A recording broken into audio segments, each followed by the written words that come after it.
राधे कृष्णा जी सभी को। राधे राधे। कैसे हैं आप सब? आशा करती हूँ आप सब ठीक होंगे, स्वस्थ होंगे। आज हम करेंगे रक्षाबंधन के विषय में थोड़ी सी चर्चा। और रक्षाबंधन क्यों मनाया जाता है, कब से मनाया जाता है, ये थोड़ा सा हम यहाँ चर्चा करेंगे। एक बार की बात है, एक बार जब युधिष्ठिर महाराज सूर्य यज्ञ कर रहे थे, तो उस वक्त बहुत बड़े-बड़े राजा, महाराजा और आचार्य मुनिगण भी वहाँ आए हुए थे।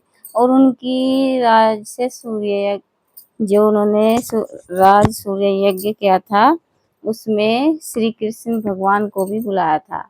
और उनकी बुआ का पुत्र जो था शिशुपाल, उसे भी बुलाया था। तो शिशुपाल ने भगवान श्री कृष्ण को जब 100 गालियाँ दी थी, ये तो सबको आप सबको पता ही है कि क्या हुआ था उस वक्त। तो 100 गालियाँ जैसे उन्होंने पूरी कर दी, तो भगवान श्री कृष्ण ने अपना सुदर्शन चक्र चलाकर उसको भगवत धाम पहुंचा दिया था।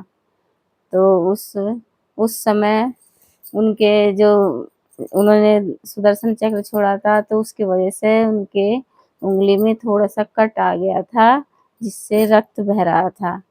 तो रक्त बहते हुए देखकर महारानी द्रौपदी के हृदय में पीड़ा हुई। उन्होंने अपनी साड़ी का ऐसे पल्लू लिया और ऐसे फाड़कर थोड़ा सा कपड़ा वहाँ ऐसे लपेट दिया। और द्रौपदी के उस भाव को देखकर भगवान श्री कृष्ण जो है भाव विभोर हो गए। और उन्होंने ये निश्चय कर लिया कि आज के बाद द्रौपदी की मैं हमेशा रक्षा करूंगा। वे द्रौपदी को बहन मानते थे और सखी भी कहते थे उनको। वैसे उन्होंने बहन के नाते ही उनकी रक्षा की थी। तो आपको तो सबको पता ही है किस टाइम की थी उन्होंने रक्षा। द्रौपदी द्रौपदी माता ही बोलनी चाहिए, द्रौपदी माता जी की। जब जब पांडव अपना खेल हार चुके थे, है ना, उस टाइम उन्होंने उसकी द्रौपदी की चीरहरण के टाइम रक्षा की थी। वे स्वयं ही वस्त्र अवतार बन गए थे, जिसमें इतना बल था, है जो उसकी साड़ी खींच रहा था दुशासन, है ना, कितने हाथियों का बल था उसमें, लेकिन वो द्रौपदी की साड़ी नहीं खींच पाया, उसका एक अंग भी नहीं देख पाया वो। तो इस तरह से भगवान श्री कृष्ण ने उसकी लाज बचाई थी।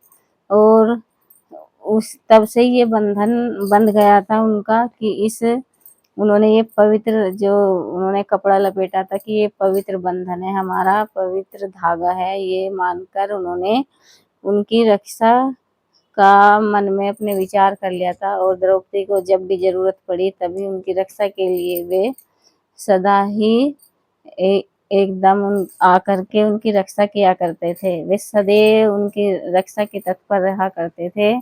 तो इस प्रकार ये रक्षाबंधन मनाया जाता है। और भी कई पहलू हैं इसके मनाने के, लेकिन सबसे मेन तो यही है, जब से द्रौपदी माता ने भगवान श्री कृष्ण के हाथ में वो थोड़ा सा वस्त्र लपेटा, उन्हीं धागों की कीमत भगवान श्री कृष्ण ने चुकाई थी। तो इसलिए भाई भाई को हमेशा बहनों की रक्षा करनी चाहिए। और सभी भाइयों की बहनें होती हैं, लेकिन भाई ये ना समझे कि हमारी केवल हमारी बहनें हैं। अन्य भाइयों की जो बहनें होती हैं, उन्हें भी अपनी बहनें समझकर उनकी भी रक्षा करे।